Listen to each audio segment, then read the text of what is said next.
तो अब देखिए जरा, वर्ल्ड वॉर की आशंका वो भी जता रहे हैं जिनकी निगाहों ने पहले भी कुछ ऐसा देखा था, जिनकी कही हुई बातों ने दुनिया को बाद में उनका मुरीद इसलिए बना दिया क्योंकि पहले ही उन्होंने वो घटता हुआ देख लिया था जब दुनिया इस बारे में गाफिल थी।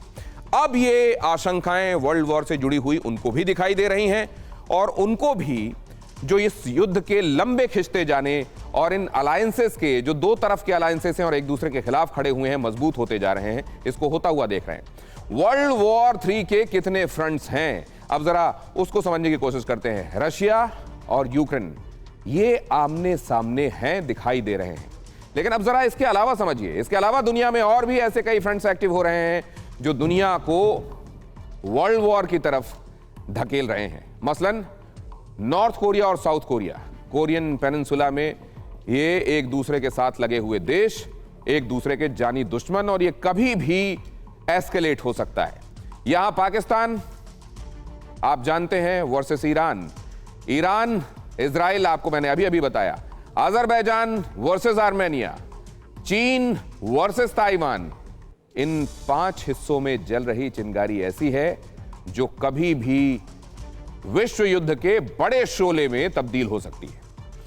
आगे हम आपको चीन ताइवान फ्रंट के बारे में विस्तार से बताएंगे क्योंकि चाइना वर्सेस ताइवान वाला फ्रंट वर्ल्ड वॉर का ट्रिगर पॉइंट बनता जा रहा है। लेकिन पहले वो खबर जो यूक्रेन वॉर से जुड़ी बड़ी खबर है। यूक्रेन वॉर से जुड़ी हुई ऐसी कौन सी खबर है जो इस वक्त हम आपको यहां बताने वाले हैं। अब जरा देखिए, मैंने आपको बताए वो फ्लैश पॉइंट्स जो कभी भी वर्ल्ड वॉर की शक्ल ले सकते हैं। एक्सपर्ट्स ये भी कह रहे हैं कि वर्ल्ड वॉर शुरू हो चुका है, दुनिया इसको समझने में अभी असल में नाकाम है और कुछ दिनों बाद ये मानेगी कि वो जो शुरुआत हुई थी वो वर्ल्ड वॉर की शुरुआत थी। यहां देखिए जरा, रूस ने बदला नाम, स्पेशल ऑपरेशन अब ऑल आउट वॉर। जिसको स्पेशल मिलिट्री ऑपरेशन कहा गया था, अब वो ऑल आउट वॉर। रूस यूक्रेन पर हमले को स्पेशल ऑपरेशन नहीं, ऑल आउट वॉर कहेगा। इसका मतलब क्या, यूक्रेन का वॉर दायरा बढ़ेगा। Institute for the study of war ISW की रिपोर्ट में यह दावा किया गया है और ये महज नाम का बदलना नहीं है, इसके साथ बहुत कुछ बदलेगा। 11 महीने में पहली बार रूस ने यूक्रेन के साथ जंग को वॉर टर्म किया है। ISW को अमेरिकी थिंक टैंक ये जो है वो ये कहता है कि अब रूस यूक्रेन में कन्वेंशनल वॉर लड़ेगा। अगली अहम खबर देखिए, ताइवान बनेगा पूर्वी एशिया का यूक्रेन, जापान का कहना है। अमेरिका में जापान के प्रधानमंत्री का यह बड़ा बयान सामने आया है। फुमियो किशिदा, उन्होंने कहा है कि जापान के आसपास तेजी से हालात बिगड़ते जा रहे हैं। फुमियो किशिदा ने कहा कि जबरन मौजूदा हालात को बदलने की साजिश हो रही है।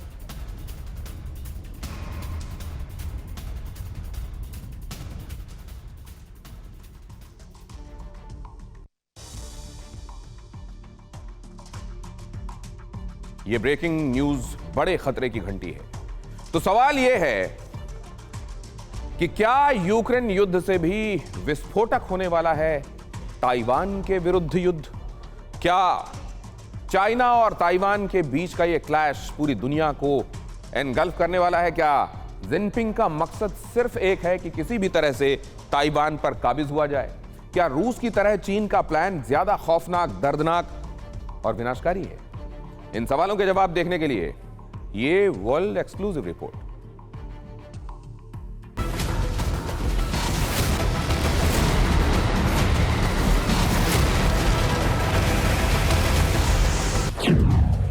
यूक्रेन के करीब ब्लैक सी है,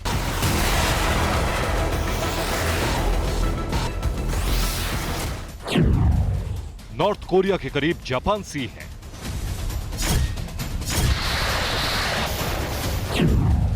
ताइवान के करीब साउथ चाइना सी है। तो क्या जिस तरह से ब्लैक सी से रूस ने यूक्रेन को दहलाया, उसी तरह साउथ चाइना सी से चीन ताइवान को अगला यूक्रेन बना देगा? क्योंकि दुनिया इस वक्त बारूद के ढेर पर बैठी हुई है। सैकड़ों न्यूक्लियर बम तबाही का मंजर दिखाने से सिर्फ एक बटन की दूरी पर है। जिधर नजर घुमाएं उधर अलग अलग वॉर फ्रंट नजर आएंगे। रूस ने जल, जमीन, आसमान से यूक्रेन पर हमला बोला। जंग अभी भी जारी है, विनाश की पूरी तैयारी है। अब आई ताइवान की बारी है। ऐसा टीवी 9 भारतवर्ष नहीं कह रहा, बल्कि ये दावा है जापान के प्रधानमंत्री फुमियो किशिदा का। और ऐसा उन्होंने जापान में नहीं, सुपर पावर की धरती पर कहा है, वो भी डंके की चोट पर। जापानी प्रधानमंत्री फुमियो किशिदा ने अमेरिका और पश्चिमी देशों से कहा कि ताइवान के खिलाफ चीन की आक्रामकता जारी है। ऐसे में पूर्वी एशिया अगला यूक्रेन बन सकता है। नए साल में जापान के प्रधानमंत्री ने पहली बार किसी विदेशी धरती पर चीन को दुनिया के लिए खतरा उस वक्त बताया है जब ड्रैगन ताइवान को लेकर सबसे ज्यादा आक्रामक है, साउथ चाइना सी में वॉर ड्रिल कर रहा है, बम गोला बारूद से समंदर को थर्रा रहा है।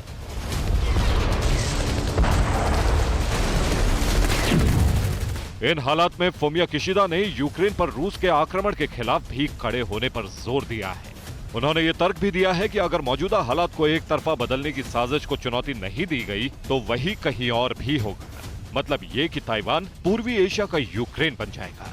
किशिदा ने खुलेआम कहा कि जापान के आसपास की स्थिति लगातार गंभीर होती जा रही है। ईस्ट चाइना सी और साउथ चाइना सी में जबरन स्टेटस को बदलने का खेल चल रहा है। इसमें नॉर्थ कोरियाई मिसाइल और एटमी हथियार भी शामिल हैं। मैसेज क्लियर कट है, चीन ने ताइवान को डराया, मिसाइलों को लगाया, बारूद बरसाया और अब किसी भी वक्त ताइवान पर कब्जे की तैयारी में है।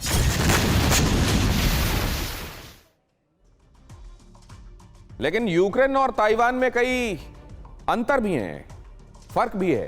कैसे, जरा इसको समझते हैं। यूक्रेन ताइवान के मसले में, इस पूरे सिनेरियो में ये हैं फर्क के अहम पॉइंट्स। यूनाइटेड स्टेट्स सीधे इन्वॉल्व नहीं है यूक्रेन के मामले में, लेकिन ताइवान के मामले में यूनाइटेड स्टेट्स युद्ध में उतर सकता है। इस बात के संकेत मिले थे तब जब जो बाइडेन ने ये बात कही थी, लेकिन बाद में व्हाइट हाउस की तरफ से ये सफाई आई थी कि एक्चुअली उनके कहने का मतलब कुछ और था।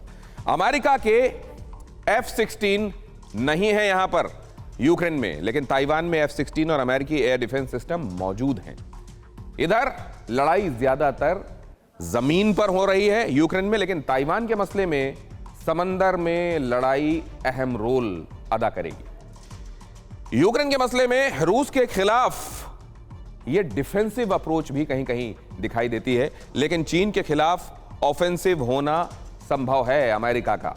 यूक्रेन खुद को बचा रहा है, लेकिन ताइवान चीन में हमला कर सकता है। यहां पर ये असल में डिफेंस के लिहाज से देखें तो बहुत ज्यादा अंतर नहीं, लेकिन एक फर्क है और वो फर्क है अमेरिका की मौजूदगी, अमेरिका के हथियारों की मौजूदगी और बीच में समंदर की मौजूदगी की वजह से।